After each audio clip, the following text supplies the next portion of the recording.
All right, Henry wrote, long time no see. I finally got my SuperJet to power slide and wheelie without falling off.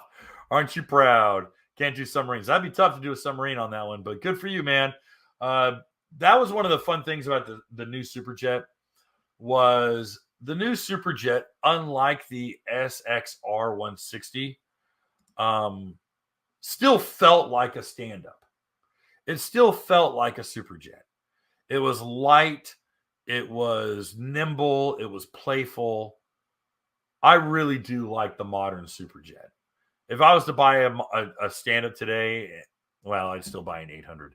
But if I was to buy one of the two strokes, or excuse me, one of the modern four strokes, it would be the Yamaha SuperJet. So I'm glad you're happy with it. Hey guys, thanks for hanging out. This clip was taken from our weekly podcast that we record here every Sunday night at 8 p.m. Eastern Standard Time.